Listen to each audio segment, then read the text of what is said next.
বলিউডে অভিষেকে আলোচনায় জন্ম দিয়েছিলেন শাহরুখ খানের ছেলে আরিয়ান খান। তার পরিচালনায় নির্মিত web series the bats of Bollywood মুক্তির পর দর্শক সমালোচকদের মধ্যে তৈরি হয় বেশ আগ্রহ। এবার সেই সিরিজের দ্বিতীয় মৌসুম আসছে এমন জল্পনায় জোরালো হয়েছে, তবে এখনো চূড়ান্ত অনুমোদন বা আনুষ্ঠানিক ঘোষণা আসেনি। ملي حبيبي بستاهل لا يا انا يا دنداله والله لكلكم تغني يا حبيبي مختار الله। ভারতীয় গণমাধ্যমকে দেওয়া এক সাক্ষাৎকারে বিষয়টি নিয়ে কথা বলেছেন সৃষ্টির অন্যতম চিত্রনাট্যকার বেলাল সিদ্দিকী। তার ভাষ্য, প্রথম মৌসুমের কাজ সফলভাবে শেষ করার পর দ্বিতীয় মৌসুম নির্মাণের আগ্রহ রয়েছে নির্মাতার। এ নিয়ে প্রযোজনা প্রতিষ্ঠান রেড চিলিজ এন্টারটেইনমেন্ট ও স্ট্রিমিং প্ল্যাটফর্ম নেটফ্লিক্সের মধ্যে আলোচনা চলছে। बोला घंटे का बादशाह।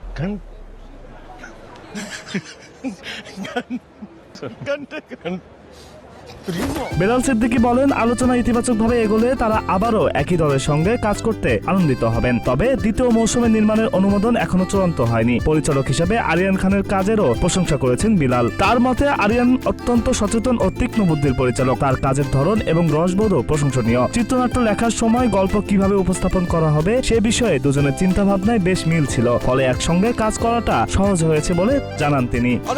कहो ना कहो ये आंखें बोलती है ओ सनम। হিন্দি চলচ্চিত্র শিল্পের অন্দরমহলে নানা ঘটনা, তারকাদের জীবন ও ইন্ডাস্ট্রিকে ঘিরে ব্যঙ্গাত্মক উপস্থাপনা নিয়ে তৈরি দ্য ব্যাটস অব বলিউড প্রথম পরিচালিত কাজেই আরিয়ান দর্শকদের নজর কাড়েন। তাই সৃষ্টির দ্বিতীয় মৌসুম নিয়ে শুরু থেকে আগ্রহ রয়েছে ভক্তদের মধ্যে।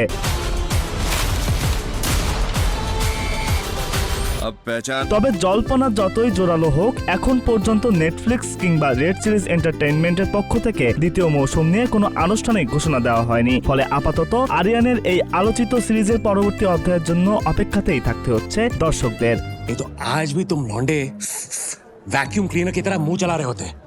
Tamjid Hossain, green TV.